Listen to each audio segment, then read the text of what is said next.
Hello, everybody from Dunrovin Ranch in Lolo, Montana. I'm delighted to be here with all of you on this great Monday morning. It's just a gorgeous day here at Dunrovin.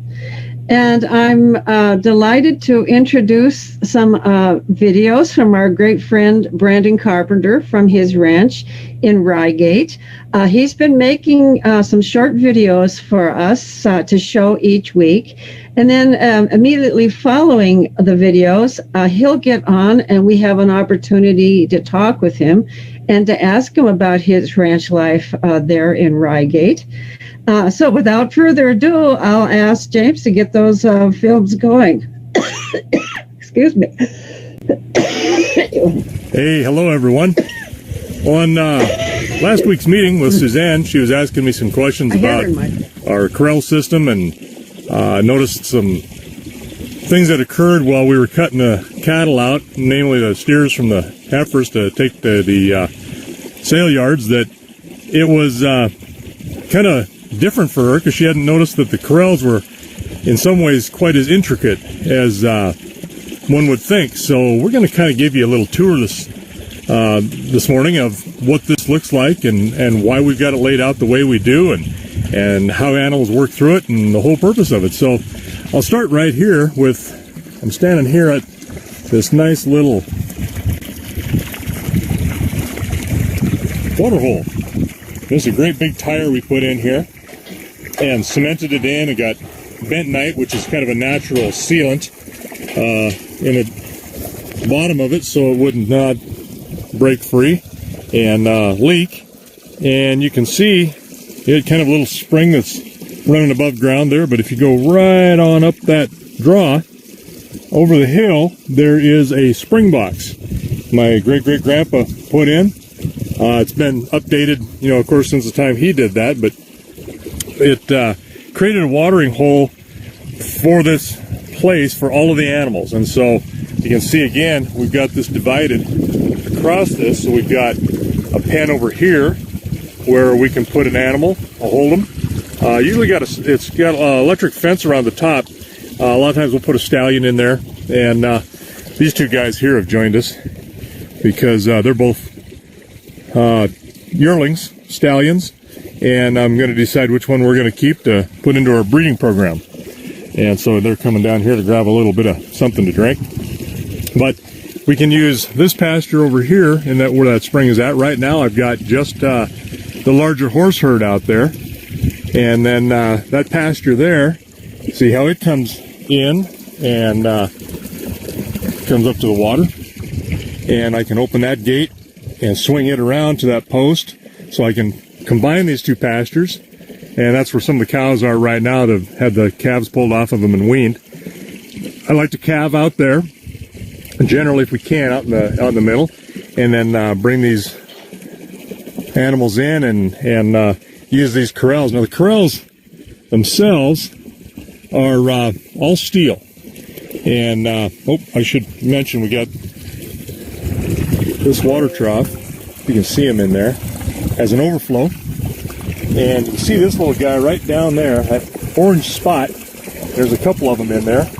Those are goldfish, and they keep the algae down in these corrals. It's kind of a nice little thing to do. But anyhow, we've got this overflow, and it goes down to that tank, so I can water two separate pastures and two separate corral areas. Just provides a place for them to come in. And there's also a couple of goldfish in that tank. One of those guys is like 10 or 12 years old. He's just ancient. He's about 8 inches long. But anyway, you can see it. Maybe you can see it flowing down there. And we'll come off of this and we'll give you a little tour of the rest and how it's laid out, why we do what we do. So stand by. All right, so I'm just going to walk along the fence line here. Show some of these gates, some have been replaced. This is all metal. And these are 5 foot tall. Pull them up off the ground, and they're almost 6 foot at the top. But we can fill this corral, and a corral isn't just like you see in the movies. They are more about a tool instead of just a place to hold animals. You see, there's a waterer up there. See, these bulls are drinking at it, and they are taking advantage of their laziness, and they stick their face down in that paddle, or in the top of that post, and push a paddle that activates a valve down the bottom of the piping, about, I think we got those down about 6 foot below the frost line, so that they can get a fresh drink, and then it drains back down, so it always stays open throughout the winter. And kind of a nice little feature there that makes it a little bit usable. There, the face is sticking in there. A lot more usable for that corral, and then this one for other animals, so that I can not just tie up, or not have the ability to use 2 corrals and just tie up 1 corral because of my water source being somewhere else. So we'll continue our walk up, and I've got that tank there has the ability to water not only this pasture and corral side, but it also goes through a little bit of a hole on this corral and sticks out on the other side. And you can see we've also got a drainage for that spring that comes through the corrals, and all of this water right now is just from the runoff we had in that sudden big storm we had. Large runoff of water, so it doesn't all seep out. Some of it's right there, and some of it's coming out of the bottom here and filling this low wetland area. Just for giggles, there's our old guy. These fish, they get so fat on some of this algae that they can hardly swim. They're pretty healthy. So, we got that area can also be watered, and you'll notice there's not much of that water sticking out of that tank out of there for a purpose. There's not a lot of animals that can go in this side and be supported. So I'll usually stick, a mare and a colt, or a couple mares and colts, maybe a couple of yearlings, just a couple to house them there. And then we can continue to keep them segregated when we need to. And here's a little bit of a hay, just a bale feeder that I'll stick 1 big round bale in here, and then I can segregate, again if I have to, pasture from this corral, so I can separate that as well. Again, these corrals are really a tool. They're not just some place where you bring something in for the night or hide your horses when you stole the bank blind and waiting for the posse or the other bad guys to meet you. So here's a kind of a complicated set of gates. I got a gate that goes here into this little pen, which we can hold, and a gate which is also at the end of this alley. And here's a wind dancer I was on the other day, and this alley has a gate that opens up here. I can also open this gate between these 2 pens and down at the bottom side there too. So when I do this, we can take advantage of this alleyway and put all of the animals through this gate, or bring them all in and then take them all the way down into one side, like this side, and then slowly start weaning them out of there, 1 or 2 at a time, depending on what you want. If you want your older cows out, pick whatever you want and you just pull them out, and you do that through just working this gate, just like you saw before on last week's visit. And you can let them in and out of here, close this up, and get them into the alley here. And this alley is very specific in its width as well. And we've got a sagging gate here, so there's always maintenance to do on these guys. You can see I gotta get those in those holes, but I need to adjust those nuts right there on these bolts. So anyway, here's our alleyway, and comes down, and this is about 12 foot wide. You can just get a pickup through here comfortably. If you had to get a tractor through here, you could do that. But cows want to go back from the place they came. So if you bring these cows up this alley, and like this horse, I can step in front of her, stop her, or I can turn them, or I can get between animals, just like you saw my wife Lisa doing last week. And then you can bring them down here And then these gates are set, so I could pull this gate in, and I could also use this gate back like it is, so that I could cut two different groups of animals out, depending on whether they're heifer versus a steer, or an older cow versus a younger cow, or a non-bred heifer. I can run them down slowly, one at a time or two at a time, depending on how your cut person is doing, and bring them up the alley. And then I simply just manipulate this gate, and I can just open it towards me, peel them out here where these two little studs are, or I can close it up and let them go this direction up into this pen.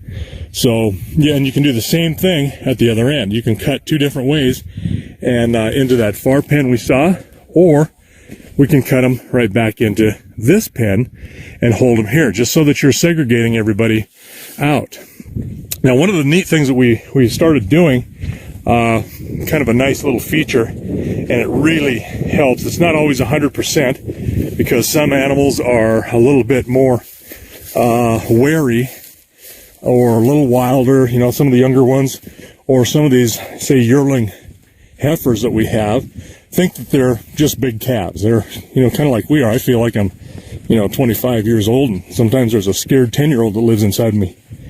But if we open this up from this pen and bring this all the way open, so an animal could go through there if they want, well, what we do is we take this piece of panel that I've made, cut down to size, and we just hold it in place like where it's at, and then just put it simply across our open gate so that it's high enough down here where a calf can go under it, but a cow won't. And so as you're standing right in this spot, opening this gate and letting animals go past you to your right that you want to go up the alley, you can also cut out some of the smaller ones. They'll come behind you, try to follow what's going up the alley, and usually that's the calf, and try to come in there, and they will cut themselves out. So it's kind of a nice little feature to have that help you. Like I say, it's not always 100%. Sometimes some of the heifers smaller ones will get through that are a year old, but that sure takes 99% of the work out of it. And then I got a couple of items in here. There's just a little, called a jolly ball for some of the horses, and they keep them from getting bored. But here's one of our waterers. You can push on that. They push on that with their nose, and they figure that out in a hurry. And that one needs to be cleaned out because nobody's been in here for a while. But take the paddle pressure off, and the water will drain right back down and clear it out. So I believe you saw what we use this little pen for too. Is we can house some of these animals right here. We can bring them in from this pen, or we can take them in from that pen through that gate or through this one, segregate them further, and then they're much easier to work in a smaller area like this, and a lot nicer. This is a very small pen here that's it's about 36, it's actually about 36 wide, long by about 30 wide. And so we can bring them in here, and I've opened this gate so you can see that you bring them right into here, and you can hold a couple animals in here. I can even hold a horse or two horses in here if I wanted to, when you're not working or using them, and you're working animals in the corral once you've already got them in and made an initial cut or separation. When I say cut, that's what I mean. You separate them out from in the segregation, and then you can peel this gate around when you want it, if you're going to use it for the chute and not just hold something in here. And this is the part that took I think 18 days we spent on it, or I did, and we had family members here, but I put all of this stuff here from that corner of that pen. I completely redid all of that all the way down there. As you can see that where that gate, that corner comes in, put all of that in with a gate. All of these overhead uprights to help stiffen and secure the different gates, and then redid this edge, put all of this together, hung the gates, and I utilized some of these older gates. This is not something I really like. This is a lot lighter gate than this is. This is a beast, and really serves well for pushing these animals around. And I think you saw them getting loaded up into the chute where you can pull them around. And just your presence being here in this small, narrow area, they will want to move away from you and circle around you. And that's where this comes in, where you can now cut this in half again and hold it right here if you want. And there's also this gate here, which we don't utilize that much. Occasionally, but it's always nice. It's nice to have it there just in case you need it. A gate's a weak spot in any fence line, so you want to minimize them if you have, or if you can, but you want to use them where you may need them too. And there's some times that could come in really handy. So even standing here in this little short box with an L, you can kind of keep pushing these animals around like you saw, and then they go right up the chute. And then I can close this off and keep them where they won't back out or turn around, and then we can push them on up into a trailer or a truck. So 18 days to build all of this and the chute. I mean, it was a long time, and so it doesn't look like that's a lot, but believe me, it's not a fast moving process when you're building corrals. And all of our corrals used to be made out of wood way back when because it was cheap, and you can put them up fast. But we have went to metal. My brother started some of this, and then we've finished it and did a lot of additions, and then made it so they're safe, they're strong, and they can be used any time of the year.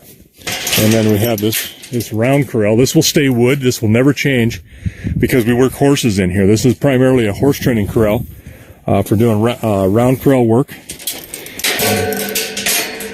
Getting the horses to mind us, be able to establish a relationship with them, and then get them to start doing what we want as a trainer. Let's see, we always got to close these gates behind us too, because you never know when somebody can get out. These guys are smart. They'll learn how to work a gate as well and open them, especially a horse.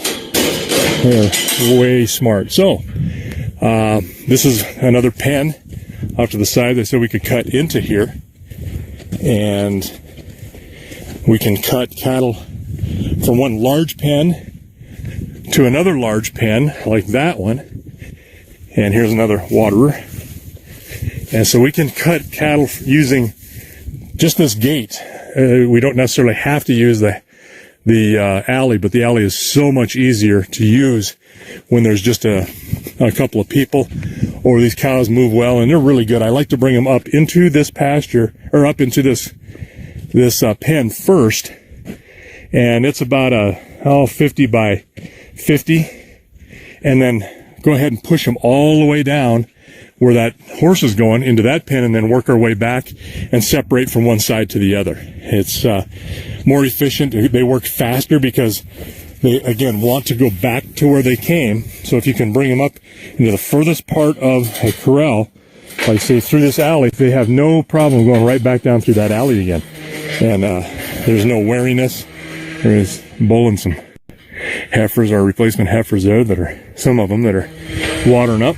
So now some more of the working end of this is we put animals in this chute, or we can put them down in that corral, that pen, and bring them up the alley. We can use this alley as a holding pen as well. So it isn't just for cutting. You can actually hold stuff here and then bring them up into what we got is called a little crowd pen. And I can open this all the way up, push them in, close the gate behind them, and then we move this up, and I've opened this up for you so you can see that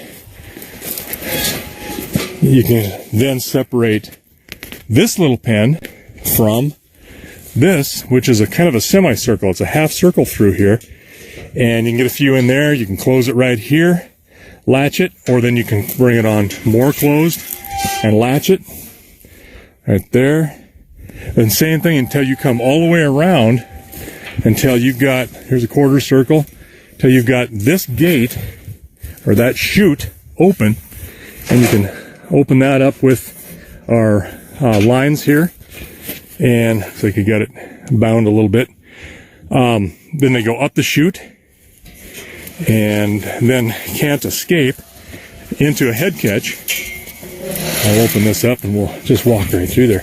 And I've got a slide gate here, so I can walk into there from the working side of this chute. And, oh yeah, here we go. Got it all bound up with it. Alright, now, so we can open this up from either that rope right there, from way up at the head catch. I can lift this up from there, or you can be back here and lift it up and get that chute open, and see if I can give you another shot here from the other side where you work from. And it's really important that you don't use like two gates here that come together. This one, I like it to slide out of the way so that you don't get crushed, because you can get caught between gates with cows and really get hurt. All right, so we've got, from this point here, this is usually where I'm working, on the head end of this chute, and I can lift that gate clear up here, let one or two cows in, drop the gate behind them, and then they can come on up here, as long as I'm doing what I should do and keeping this gate head catch open,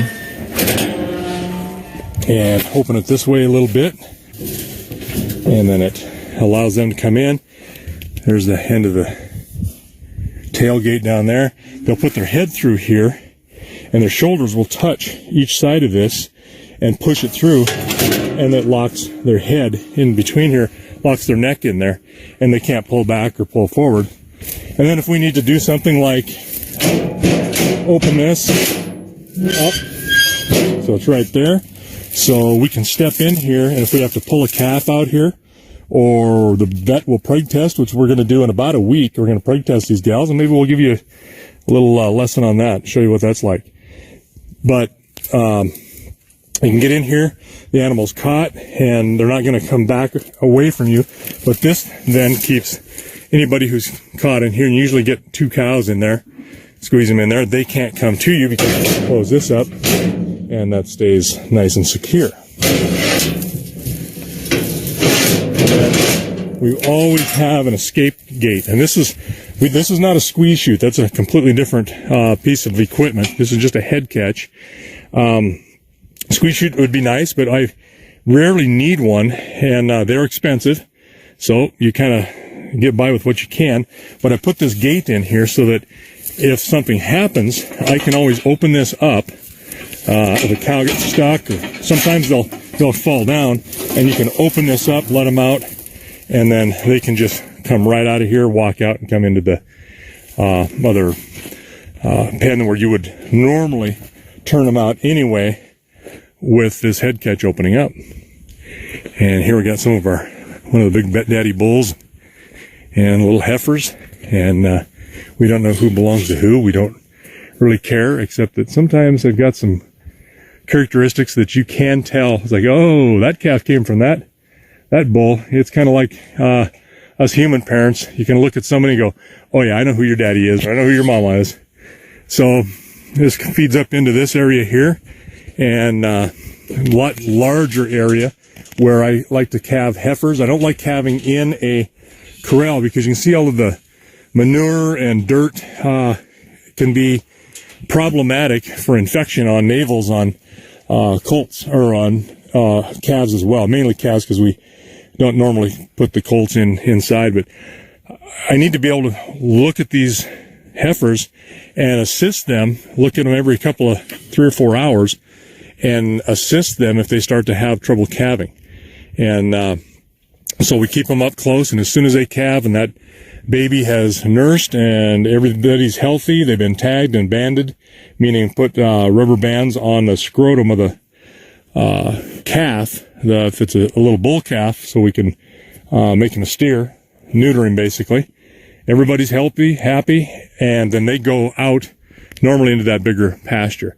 So just bring them in from that pasture into here, or we're having first-time heifers from this area here, and then go out there where they can then go ahead and do their mom and baby thing and grow up until everybody is been calved and turned out with them, and then we go to summer pasture after we brand the 1st of June.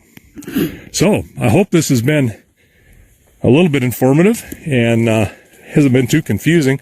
It's really nice to watch these work, and we'll probably put that on some film when we do this in a week. A week from tomorrow, we will be not able to meet with you at the normal time because vet schedule, and a crew lining some people up to do this is sometimes problematic. So you get it when you can, and you can see this little green line. I've got electricity brought out here so the vet can put in, and believe it or not, ultrasound. So we will ultrasound these cows to see if these babies are good, and if we have a calf in them, we keep them, and if they don't, they may go to, like we say, they go to town, which means go to market. Anyway, I hope this has been informative. That's a big old mess of pipe that will last well past my lifetime, and hopefully my grandkids and maybe great-grandkids that I'll never meet will I'll probably be gone by then, by the time they're able to understand this, that these will still be in use, which would be a really good thing instead of replacing corrals about every 15, 20 years. So, okay, you guys, I hope you liked it, and look forward to any questions you guys got. Have a good one. Hello again, everyone, and I'm delighted to have Brandon here with me. Are you at Reigate or are you in Shepherd today, Brandon? That's a good question. I like that nobody can pin me down. This is good. I'm actually at the ranch in Shepherd. We're just playing with some stuff with our backgrounds and stuff. So I got a picture of the Marin colt from this spring as a background, and Kaylin and I have used that. It's a virtual background. I don't know how it got here. It was an accident, but I'm leaving it because if I undo it, I'll mess it up, and you'll see some. A messy kitchen table or something like that you don't need to look at. Yeah. Well, I just want to point out to our viewers that Brandon's life as a rancher is typical of Montana ranching life. They have multiple locations. Your wife is a teacher there in Shepherd. So yes. You have a home near Shepherd. And then your ancestral ranch is the one that you've been taking over, you and your son and your brothers, and that's about 100 and some odd miles to the west of Shepherd. Yeah, it's about you can take two roads. One's a cut across that you don't want to use in wet weather, and the other one goes through Billings. So anywhere between about 90 miles and 75 miles, depending on which way you take. Yeah. That's great. But yes, it's to the northwest or almost directly west from the place at Shepherd. Yeah. But ranchers are on the go a lot. I mean, you really have to, you've got sales in Billings, and you've got, cattle purchases, delivering horses. You're on the road a lot, aren't you? Yeah, there's a lot. I call it windshield time, but we spend a lot of windshield time and a lot of money in fuel. Yeah. So that's part of the overhead. I count that. You can't, we don't in ag, don't count our time. Right. So if I work for a 12-hour day, okay, so what? You just worked a 12-hour day. You don't get $1 minimum wage or anything for that. I mean, your time means nothing. So you count it as overhead of, okay, I'm behind this windshield. What could I have gotten done in the 3 hours it takes me to drive back and forth between the two places if I went up and back in the same day, which can add up. It does add up.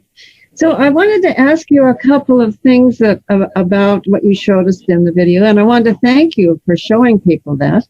It's a really complex situation that you have there, and if I were to sum it all up, I would say that you constructed this to minimize labor and maximize flexibility. Would that be? Yeah, that's probably a good way to put it. They're corrals for a universal use. They're good for horses and cattle. And then the different types of activity you do with the cows or or especially the cows, because they're more varied in that way. I do keep up. I got a horse right now. One you saw, Wind Dancer. She's up at the barn. In fact, I got a saddle on her right now. So when we're done with this, I'll run out and I'm going to just take her a walk out through the cows, spend a couple hours doing some training on her, but also look the cows over. And so depending on what you're doing, each one of those pens or those gates, or how you set them up and how you use them, have a completely different purpose. And so they are set up so that nobody can hurt themselves, you hope, but so nobody gets crushed or tore up, because if there's a piece of wire on a place, this from having horses, they'll find it and they'll use it to try to hurt themselves. I mean, it's not a matter of, oh, maybe that won't happen or will happen. It's a matter of, it's going to happen. It's just, how bad is it going to be? So, there's a couple of things that I didn't put on the video while we were talking. I thought we could leave that for now. And one of them is I should expand a little bit on the use of the alley. Now, that alley is about 12 foot wide, and I said you can get a pickup or a tractor down it. You could, but it's not built for that. If you went much wider, say even 16 feet, one person would not be able to effectively cut or select animals in there because it would be too wide. It'd be like being in a big pen, and they can slip by you, so you can't control them. So you need to get it wide enough that you can control them effectively, but not too narrow that you won't have them move and then they'll just shoot past you. It's a very delicate balance space-wise, and that personal space that they feel, you use that a lot. You use it, just as we do with people, we kind of keep a distance from each other a little bit, and that personal space can be invaded a little bit, where you can use those types of emotional properties in a cow or even calves that are mostly fearful of you because, they're not so used to being handled, and keep them from squirting away. The other thing was that head catch is pointed towards the north. And the reason why is that if we were working cattle a little later in the day, the sunlight shining down that alleyway that they would come down and the head catch, they can't see as well. And they don't want to go where they can't see. Neither do we. And so that is purposely pointed towards the north, and it goes around. They turn to the west, come down the north, and then they will work much, much better in there. They'll actually work really well inside of a facility that is covered where the lighting is even as well. So we use that setup in that direction. So that was very specific as well. This is one of the things I always tell people about doing things at a ranch, and even my small little ranch. Everything is sort of adapting. You put something up and then you suddenly realize that you are facing the sun, or that you know what I mean? You have to adapt all the time. Yep. Because, normally you wouldn't necessarily think, well, I'd have to put it in the north facing position so that the cattle won't be afraid to go in. And a lot of this is just learning by doing. I mean, there's no template. You don't look it up somewhere. Yeah. And it's kind of funny because some of the men that I grew up with were, well, you think I'm rough. These guys they were salty, and, they almost expected that you just knew things through osmosis. Right. And so it wasn't until I was well into probably high school, and we were looking at laying out some other corrals and doing some things. And my grandpa says, or one of my grandpas says, yeah, I'll have to lay this out. Got to make sure that head catch is facing north. And we're like, why? Mm-hmm. I just assumed that it was there because that's the way it worked easier for the rest of the pens. And he gives me that look and, hey, dum-dum, he says, because it won't move down that chute if you're facing into the sun, or may not as easily. And I'm like, oh, I just assumed at that point because nobody had told me. It was what it was. And so that was a good lesson. There's been several good lessons like that. If you don't pass these things on to the next generation, they don't know why. Yeah. Well, and it's the same thing with shade and ice in winter. I mean, You've got the seasons to deal with. You've got the wind to deal with. I noticed you had a windsock on one of your gates. And I thought, most people don't have a windsock, but it's important that you know how strong the wind and where it's coming from. It is. And I did that so that when I'm not here, I can see what's going on. weather-wise, because wind is such a huge part of what we watch for in this part of the country. You know, we get winds off of the crazy mountains and, you know, basically the eastern front. It's not like it is in Choteau or Great Falls, but it's very close. That wind, downsloping winds do pick up across these the western side of these plains, and you can have killer winds if it's, you know, you got a vulnerable animal and you got snow coming in. You might want to consider bringing some of these cows in closer. Use these corrals for that purpose. If you got somebody that, even an older cow that you know is imminently going to calve, get them in. You'll save their lives. And we had a couple of them in that situation last year. One of our viewers is a gal here from Wyoming, and she says even in the highways in Wyoming, they have windstocks for travelers and truckers. And it's important. You have a loaded trailer behind you, and oftentimes the wind changes at a ridge. You'll be on one side of the ridge, and you go to the top, and boom, everything changes just like that. You got more snow, more ice, and stronger winds, and you got to know that. That's correct. Yeah, no, she's exactly right. We have some windsocks between Billings and Bozeman. The wind kind of lies down more towards Butte, and your side of the Continental Divide, because you're on that windward side. But on the leeward side, there are, as same as in Wyoming, signs that say gusty winds with a windsock above that.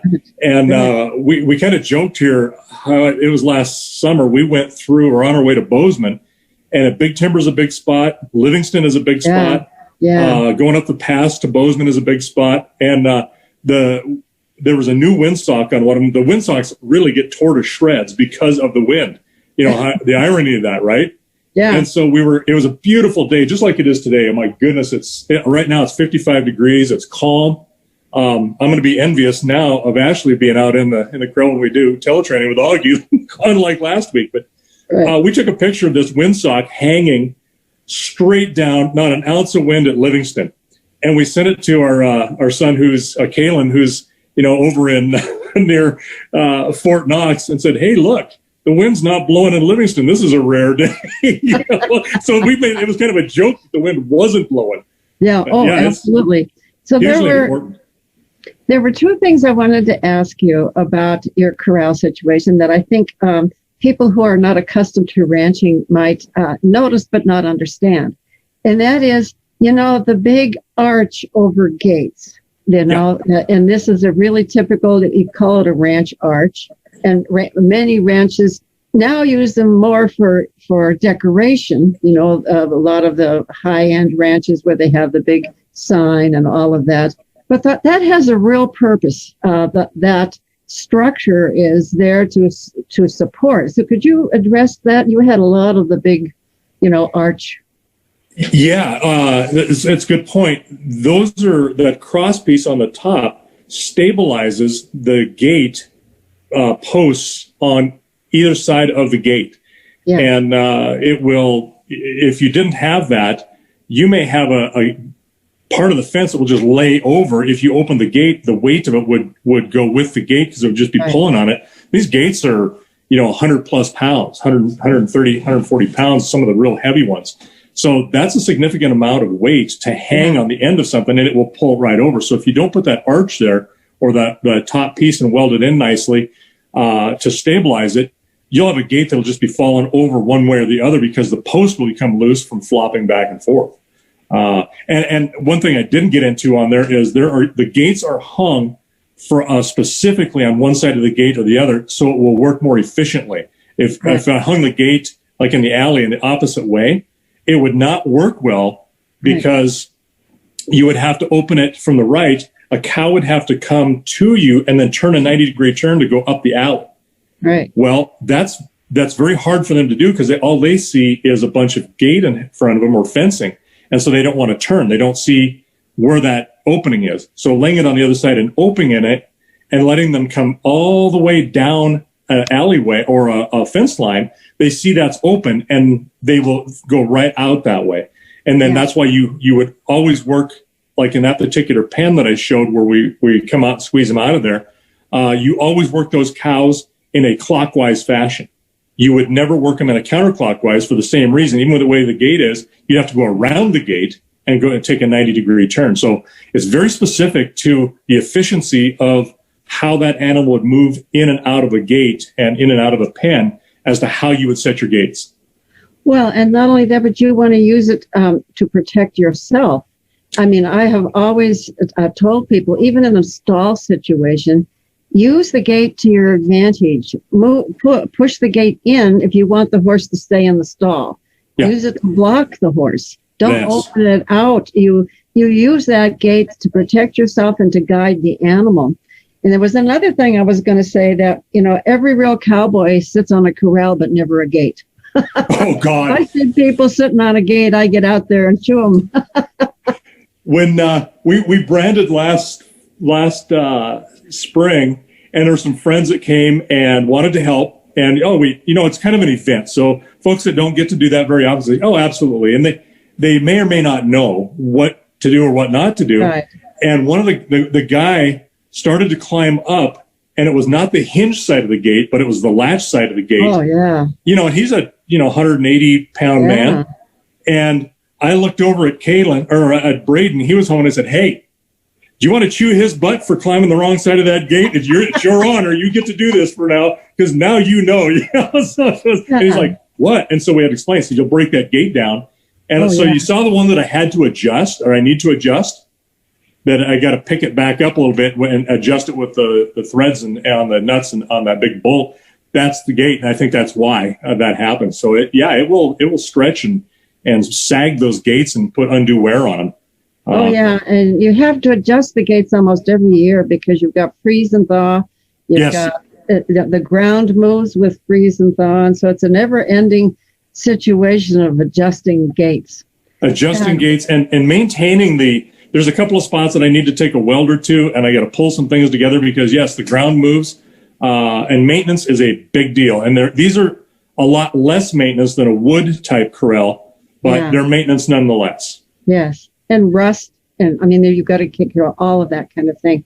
Yeah. And the other thing I was going to say that I was wanted to mention is the difference between cattle and horses.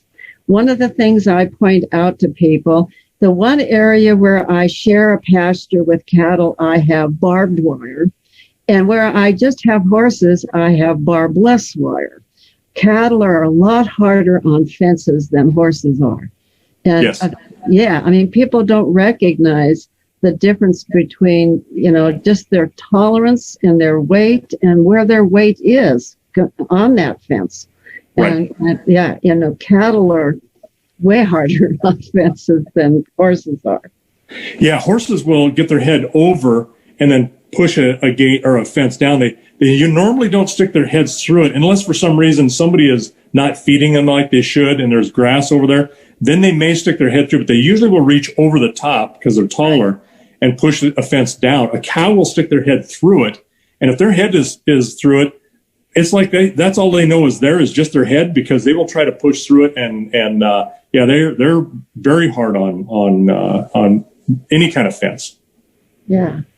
One of the things that on the chute part of that I didn't mention also is that I don't have any right now. I don't have any big panels that go down that chute and the semicircular crowd tub.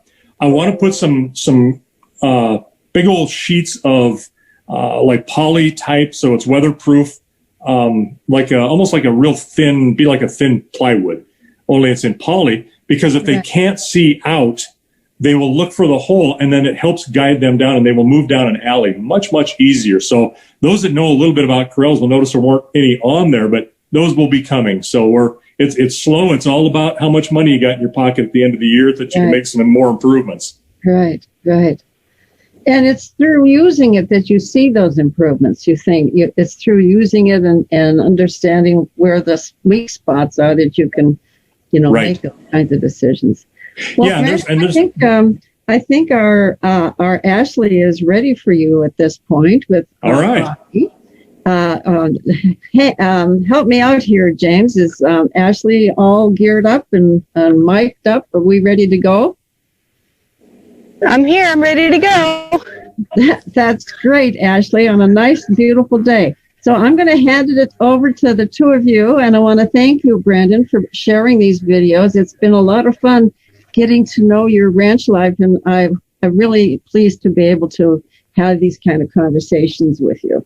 Well, send your charitable donations straight to me. I'll put them to good use. So, thanks a lot. Well, thank you, Suzanne. Hi, Ashley. Hi, Brandon. How are you today? Good. How are you doing?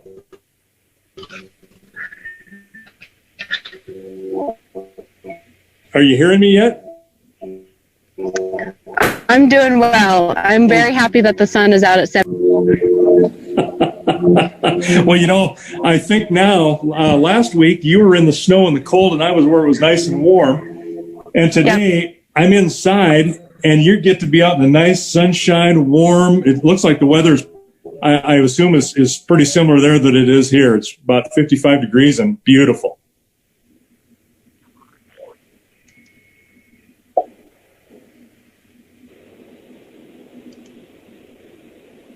Hey, Ashley, I think we're missing some of your audio here.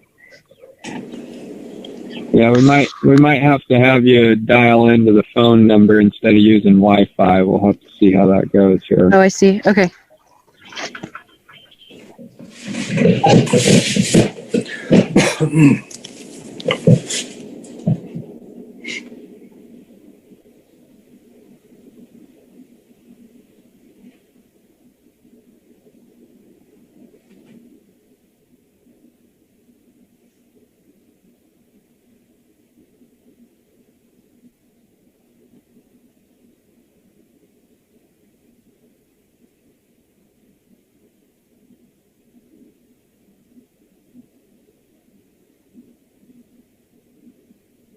I think Ashley had tuned in using Wi-Fi on her phone instead of the cellular, so we're trying to figure that piece out here.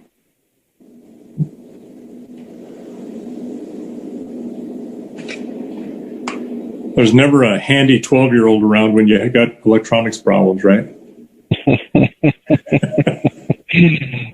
Yeah. That's what I'm for, but I can't be everywhere all at the same time. So Exactly. Well, and it's a good thing this is set up like it is using the Zoom, and I've got just a little bit of experience with it now. I'm getting more and more comfortable, but as you know, I basically call in and somebody else does everything else. Right. Okay. I figured it out. Are we back? Yeah, we have you now. Thanks, Ashley. Okay. Sorry, I'm not very techie. I know. We were just talking about that. James saves our bacon all the time. It's something that's not very intuitive to me. Okay. Oggy went and dragged the end of the whip through the mud, so we're already off to a good start.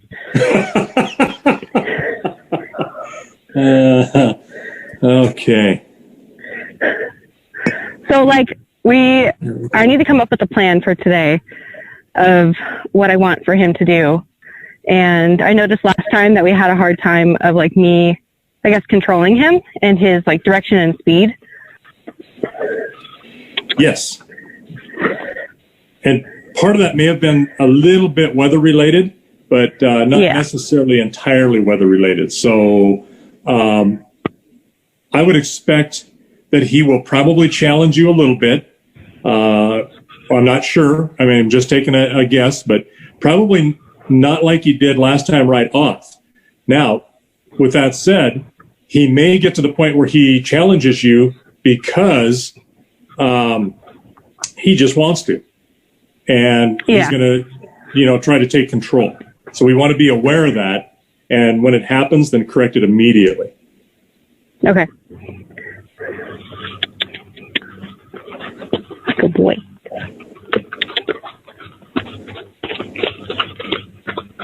Okay, see how he's just working around you? There you go. Go ahead and push him hard with that whip. You've asked him, now push him out. There you go, that's better.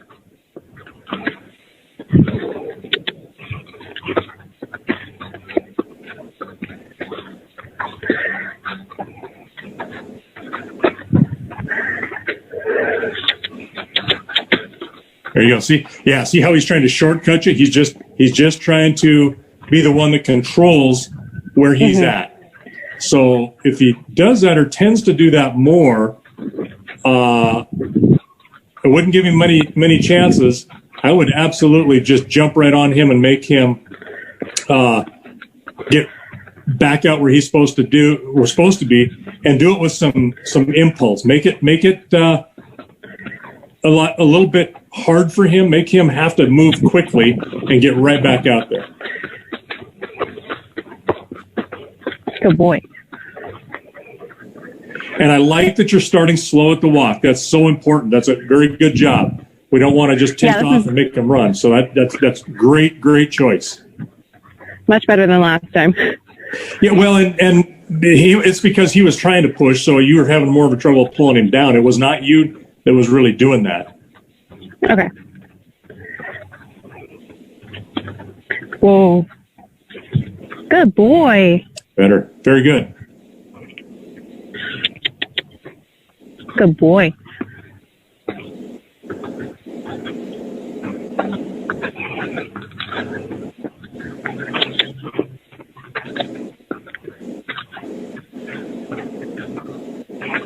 Okay. So you've given him, what, 4 or 5 rounds around that? Yeah. I think now's the time to change either direction or some speed. Okay. And I would do speed is what I would choose, actually, because he's trying to stop on you from time to time, and your chest is pointed at him right about the right spot. So I don't think it's really you stopping him. I think it's him wanting to stop. Yeah, I think he's being a little lazy today. Yes, exactly. So he's like, nah, I don't have to. You'll give him enough time, he might just lay down. There's, he shortcut you just a tad. There you go. Now, keep him going exactly the same speed. Don't let him slow down even one step if you can help it. Very good.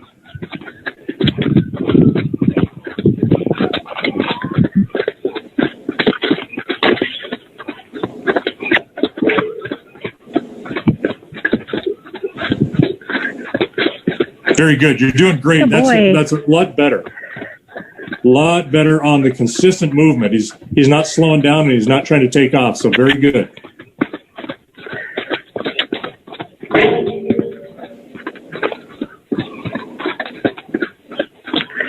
And remember, we want to do the same thing on both sides. Oh, good job. Good job on your back, too. You backed straight up that time. Should I try turning him around and walk him and trot him the other way? I would turn him around and then I would just walk him because he's been trotting. But I would only walk him just a very short while, as long as he complies, and then pick him right up into a trot.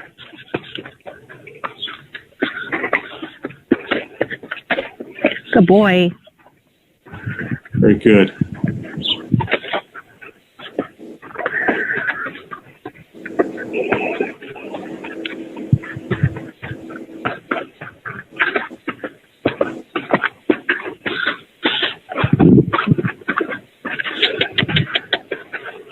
Okay, right there just before you asked him to go, you turned your body a little bit too much, and that's what stopped him. I noticed that. Okay, that was my bad. Good.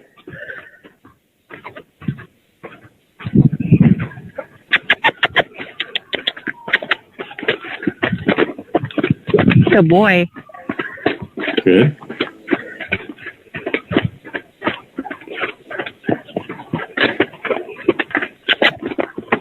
Seems like he's tripping a lot over the mud because the ground is still kind of frozen. That. Is it froze? Is the ground froze, or is it just dried up and gotten kind of rough?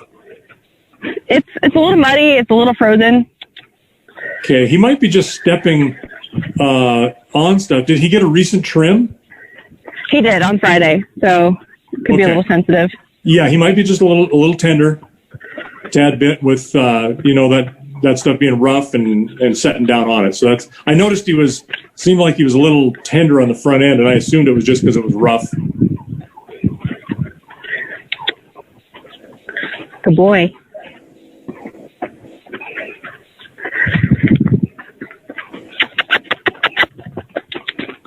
That's better. Good. Good. He's complying a lot quicker for you. That's good. I think what he's going to do is he's going to get to the point where he's going to go, you know what? I don't want to do this anymore. And he might fight you. And that's okay.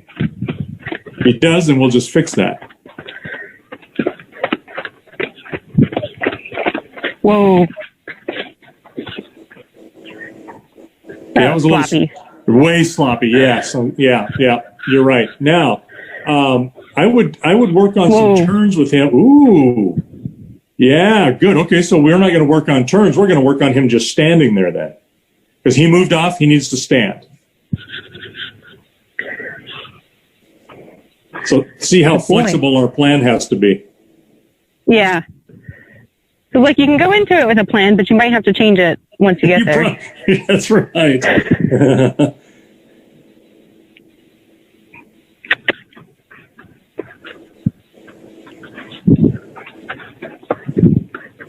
Whoa. Whoa. Oh, yeah, boy. he's making you work pretty hard. So on that whoa. So one of the ways we can get him to do that is make him work really hard and then say whoa and watch how fast he stops. So I would just take you right up into a lope from there. It'll do two things. It'll control the direction and a lot more speed. And asking, get him to get up there right away as soon as you possibly can. Good boy. There you go. Don't let him decide that he's going to do it at some point. You make him do it right when you want it, right when you ask. And keep him up in it. Don't let him stop.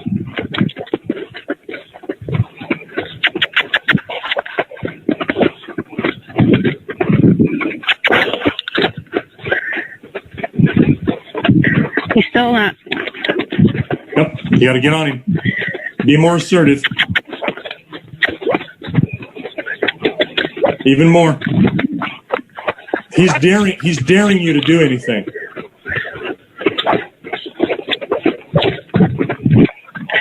So pop that whip right behind his tail. Right behind him.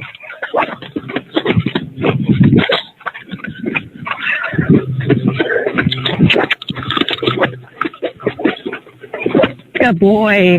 There you go. Keep it up. Keep it up. There you go. Keep going.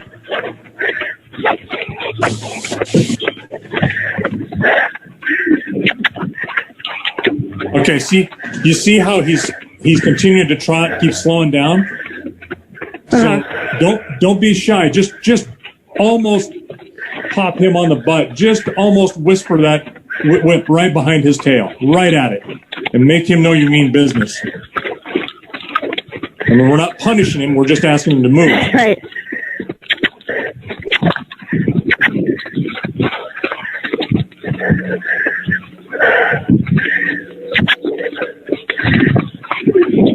Okay. He's not doing it. So go ahead and pop him on the butt once. And be careful. You know, you're gonna have to get closer, but he may kick out. So that's one of the things you have to watch for. Good boy.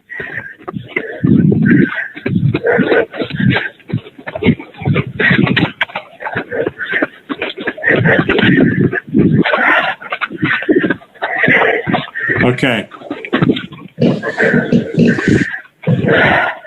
Let's go ahead and just stop and just back up, make him stop. Whoa. Good boy. Okay, you see how he stopped a little bit better, but it's not because he worked harder, it's because he worked longer, which you could argue is he worked harder. But you have to work a whole lot harder. You're out of breath and you're dizzy. I think you're dizzy. Yeah, a little bit. So the point is, he just worked you. Yeah, he worked harder, but he worked you even harder, proportionally. So is your whip about wore out on that popper? Probably.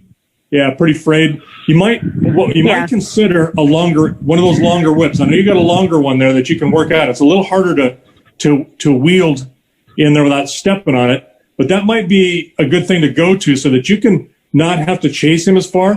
And he's being a little poop.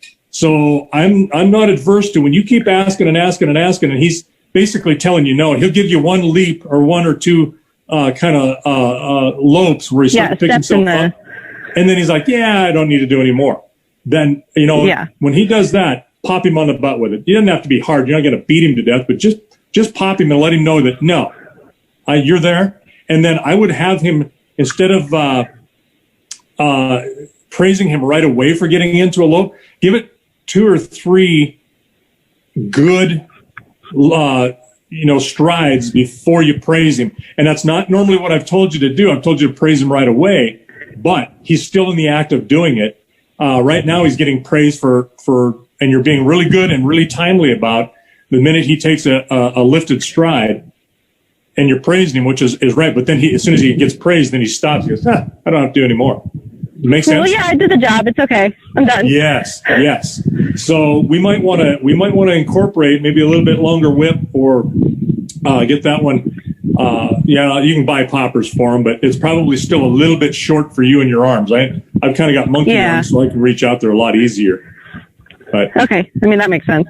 Yeah. So let's have him turn, and we should work on the turns to and away from you both, and then have him come out of those turns a little, almost explosively. So we're wanting him to go right up into a lope from him. So let's try that, and you'll have a little bit more leverage to do that because he's in the turn.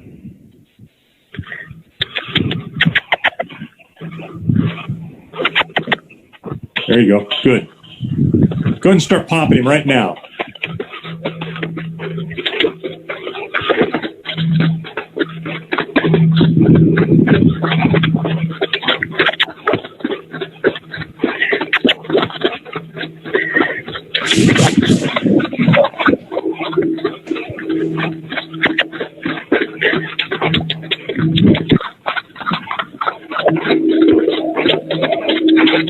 Okay. What changed there, Ashley? I got really close to him, and I kept popping him on the butt.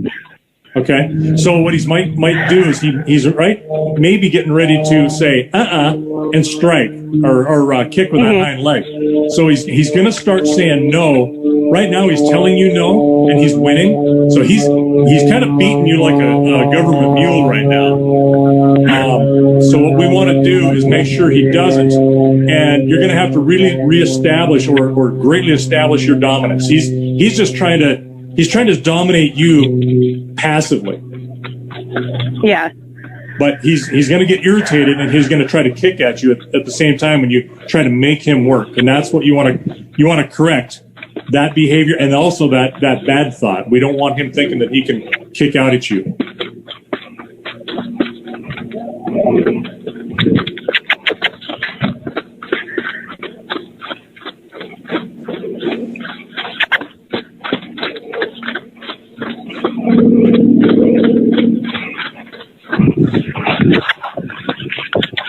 There you go.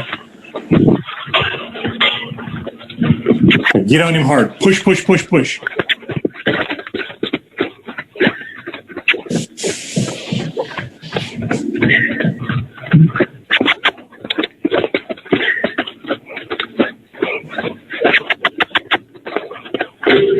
I was trying to get back towards the center, and I stepped in front of him.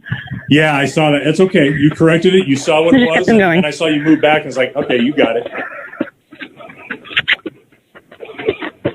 Okay, we definitely see it's getting even harder and harder to get him to move at a trot.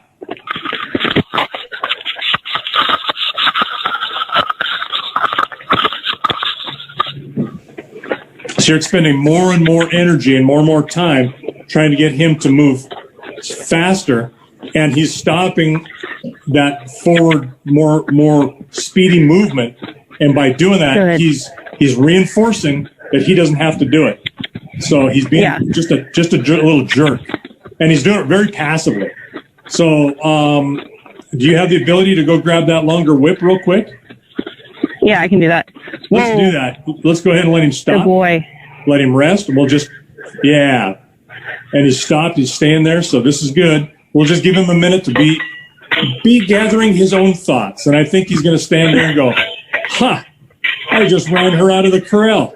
This is awesome. Look what I can do." I'm not giving up. Yeah, little does he know. But do you Coming back with a bigger gun. There you go. Do you see what I'm saying about he's getting harder and harder to move now? Only because, I do.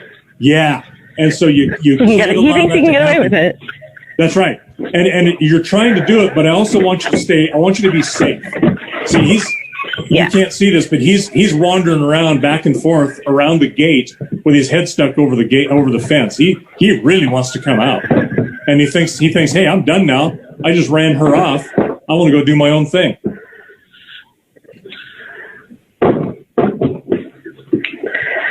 All right. So I have one that has like a really long string like that.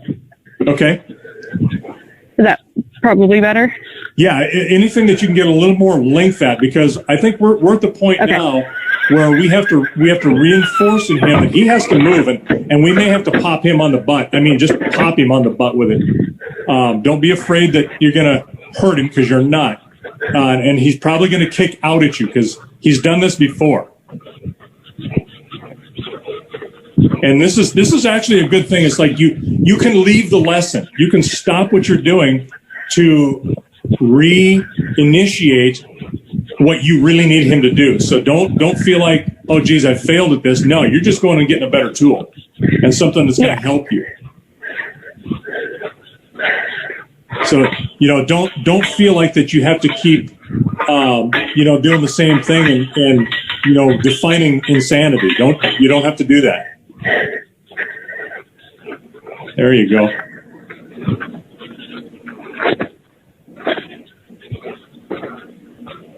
And we'll see how this works for him. Now, the key is when you ask him to do something, he has to do it almost immediately, and that includes getting right up into a lope. So don't be afraid to be too hard on him. You're going to think you're too hard, but he's got to comply. He's got to do what you're asking. Yeah.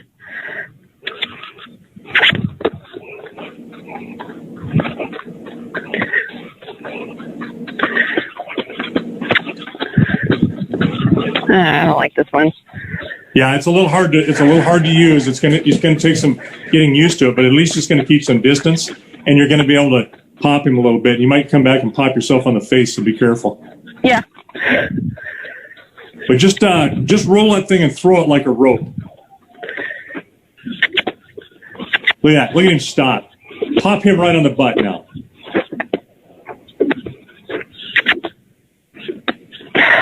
See that? He's just ignoring it, isn't he? Yep. Okay, he's telling you, no, I am not. So you're going to have a fight here. So ask him with your arm to tell him which direction to go. Now, pop him on the butt and pop him hard. Good. There you go. Now, it really didn't. It's when I say you're pop him hard, you're really not hurting him. You're just popping him on the, slapping him with it. It's not hurting. Otherwise, you get a whole lot more reaction. But you're going to get a reaction anyway because he's going to tell you, "No, little fly, go away," and kick at you. There you go. Take him right back up. Now let's take him right up to a lope. Let's establish what your dominance is right now. And pop him as hard as you need to get him to move. There you go. Harder. There you go. Do it. Now when he kicks at you like that, get right on him and spank his butt with that, and don't take anything from him.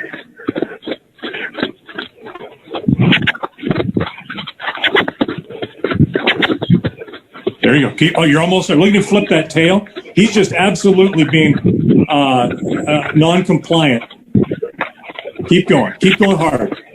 Now make him low. And if he kicks it at you, then you make him run hard around that corral 3 or 4 or 5 times in a row, or until you can't stand up anymore without falling down. That's better. But look how slow he is. That dirty dog. He is just trying to work you. There you go. Good. I can tell when you come closer when you're popping him because he flips that tail, and that's fine. Better. Better.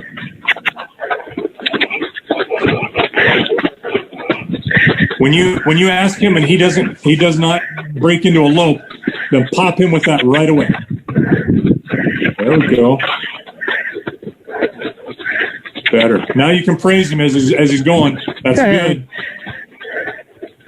There, he slowed down when you did it. He will think, oh yeah, good means I get to stop. So we have to stop that part of that too. We have to teach him that he's got to keep moving even though you say good. It's all about context. And you can stop him anytime you want, Ashley.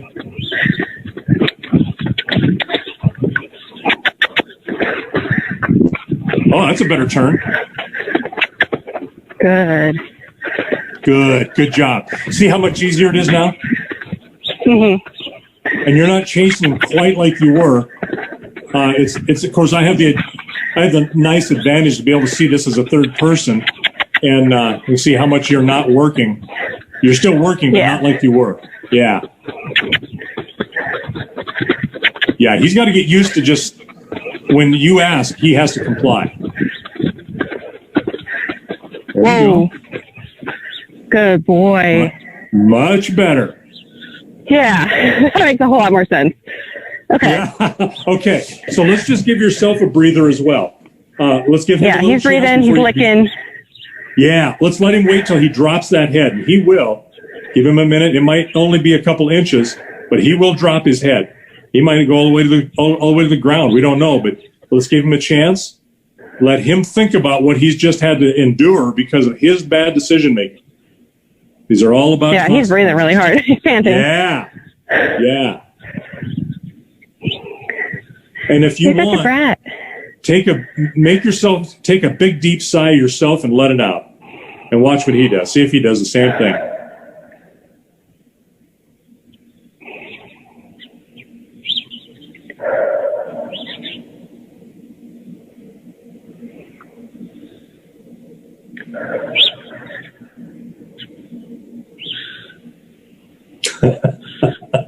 Okay, so now notice his head. He's starting to kind of check out a little bit and check things out around him. Mm-hmm. Basically telling you, you know what, I'm kind of disinterested. So let's have you, I'm going to give you free choice what you want to do. Move him. I like your turns, but I think, let's work him fast. When you ask him, you can let him go slow, but when he transitions to a trot, it needs to be nice and crisp.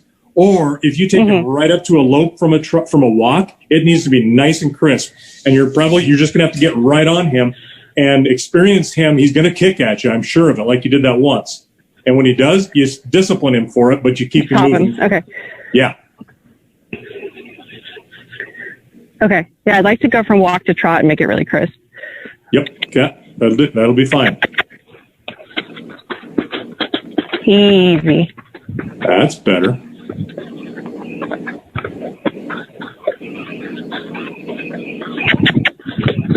Good boy.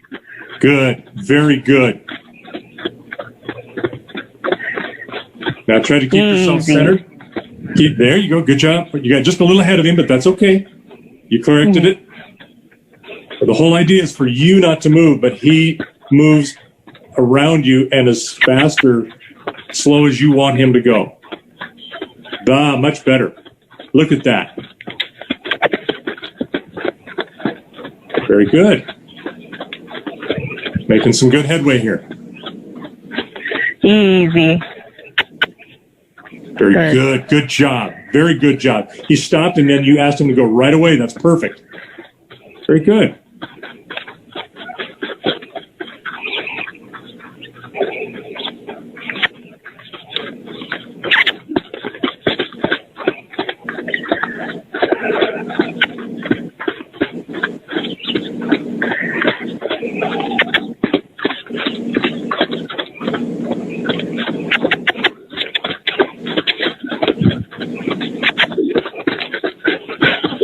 Good, better. Good. Yeah, there you go. Good job. That's better.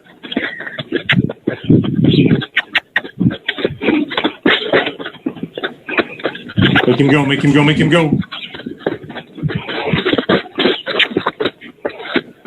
Okay, when he kicks at you like that or flips that hind end to you, he's telling you to back off. really get on him and almost be a mean mom spanking him. My whip got caught in his tail. That happens. Sorry, buddy. If you just take the pressure away, kind of come towards him a little bit, he'll unclamp his tail in a little bit and kind of drop it for you. That's funny. I've had that happen. Easy. Very good. Look how bad he wants to stop now. He wants to slow down for you. That's very good. And you're making him move. See the change in who's got power now? Yeah. After running him around like that. Yeah, all you're doing is chasing him, and he's allowing you to chase because, you know what, you're going to wear out. You've only got 2 legs, and he's got 4. He can outlast you twice as long at least. Whoa. Good. Better. Much better. And you only stepped back about a step and a half. That's perfect. Good job. Good job. Dial this the other way. Yeah, that's good. Good.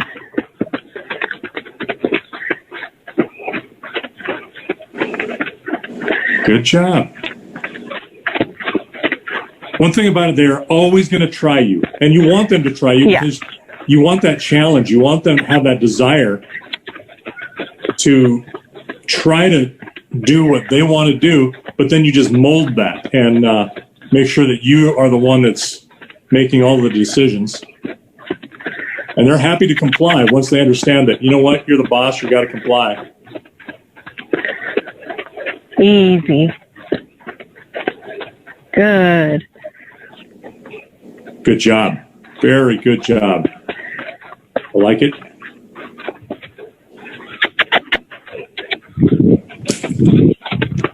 Good.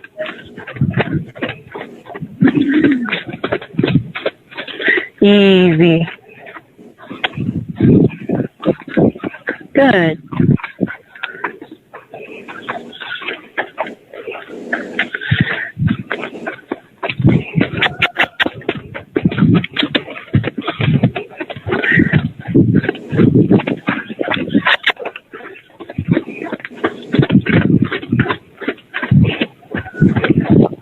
Easy.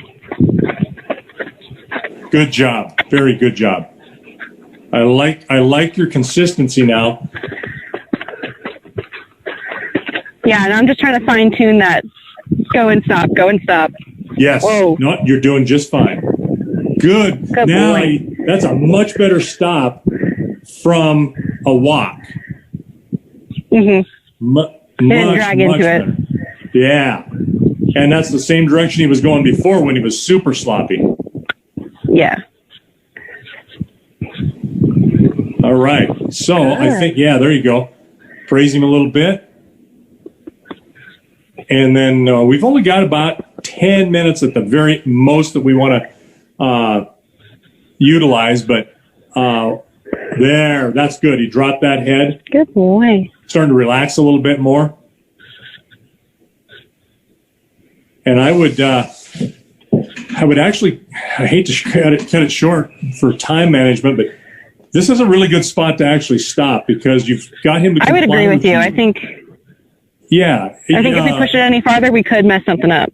You can, and then you would be there for, you may be there for a couple of hours, but the point is you got there where you wanted to be, transition from a walk to a trot and a trot to a lope, and keeping in those with a lot less input from you. And, you had to go to another tool to do it. And when they're spoiled in their head, they get to do what they want. That's called being spoiled. And I don't care if that's just because... He absolutely is spoiled. Yeah. And that's the worst kind to do because they'll fight you on everything. Every single thing they do is a fight and resistance. So it's good to establish what you're doing. And if you can do it in short little increments and keep working them to where pretty soon they don't even question it, a lot of times that's much better than for them to have to fight with you and have a major knockdown, drag out event where you've had to really push them and make them comply, and they're kicking at you and you're, popping that whip right behind their butt or on their butt to get them to move or do what you want. it's much better to slowly boil the frog than it is to drop him in the boiling water, right? Yeah, I think that happened here. Yeah. Get him worked up and then get him moving, and then he'll figure it out. But I'm glad he figured it out, and at least we got to do those go and stops. I think it's a good spot to stop today, because that was really what I wanted, was just to be able to control him like that. So I think we accomplished that today. Awesome. How do you feel? What was the big change between that?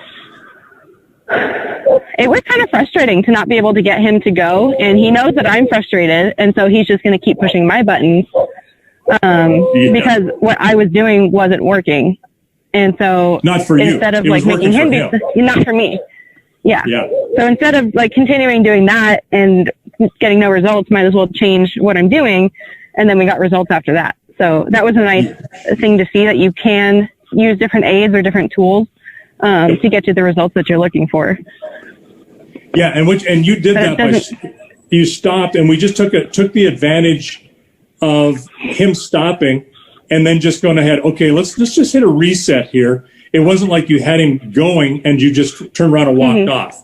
You come to a spot where you actually had him do something, which was stop, and then you changed it. So yeah, never ever think that you have to just keep doing something that's not working.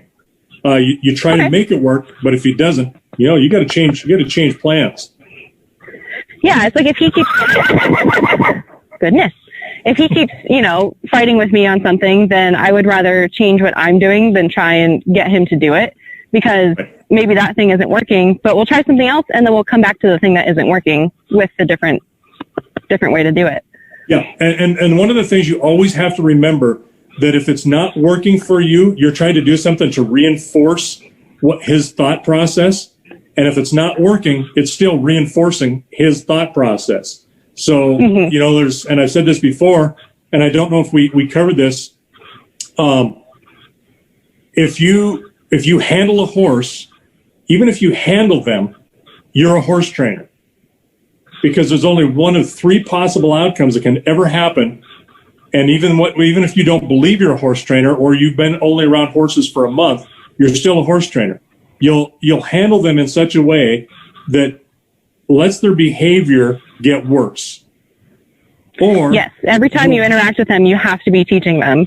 Yes, or at least maintaining what they already are doing, or what they already expect, or what they already know you're going to make them do.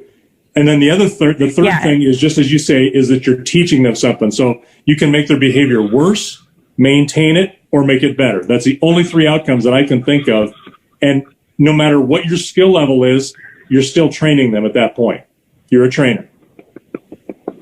Yeah, I've noticed, Monty is very bossy, and he's the leader. He will come up to me sometimes and just try and push right through me. And I stopped letting him do it. And now he just doesn't do it anymore, because he knows he's not going to get the satisfaction of pushing me over. Right. And it's always a test. Whether with my body language, which I've gotten better at just like expressing at him not to come near me, or just sticking my arm out, or just walking away, just not giving him the satisfaction of winning makes him not want to do it. Very good. Very good. Yeah, no, that's a good realization. You know it. And you can make that happen in one or two encounters. It does, and it depends on the context some, but it also depends on how much you bring to that. How much energy are you putting into that to stop that, like right now? Then that's what's important. So yeah, good job. I mean, this is a good lesson. Everybody's learned some stuff, and you've started to reinforce this. Now we just got to keep building on this, and we'll work on that and see how it goes. Yeah, and thank you for your time, Brandon. I really appreciate you doing this. I think this Tuesday and this Thursday, we're going to do a broadcast of me solo training Oggy, and then we'll record it, and we'll be able to send it to you, so you can kind of critique it while you're not in my ear, and we'll see how those kind of trainings go too. I can't think of a worse earworm to have than my voice in your ear. Just makes it a little hard to focus on Oggy. Yeah, I can sing for you if you want and really ruin it. But no, that sounds really good. Yeah, do it, send it to me, and I'll watch, and then we can talk about that right off the bat, and I can maybe take a few notes, and we'll give you some critique, but also give you some good things that you're doing too. There's this is always about reinforcing what's good and then fixing what's not really good. And it's all good stuff, you know. It's not that you're doing that you're bad. It's just that we can do something better, myself included. I try to improve with every horse I do, and sometimes you make mistakes and you got to fix them. That's just the way it is. Yep. All right. All right. Well, good job. Thank you. All right. We'll see you. We'll see you next time. Oh, you know what? On this next Monday, I'm not going to be able to at the right time. We got to preg test cows, which I'll film for you guys. But yeah, we're you know how it is. You're dependent on vet schedules and on a crew that you can get together, and that's one of those deals. So we're going to be starting at about probably 6 in the morning. Vet will be here about 9:30, and then we'll preg test cows. It'll probably take us 3.5 hours, something like that, and then we'll be able to stop and grab a bite to eat. But that'll be all during the time that you're normally doing this. So either we'll skip a day or we'll have to arrange something the next day or something. See how you guys want to do that. Okay, we can definitely play it by ear, and I'll be in contact with you during the week so we can figure that out. Sounds good. You guys have a great day. Thanks, you too. Bye-bye. Bye-bye. Bye, everybody.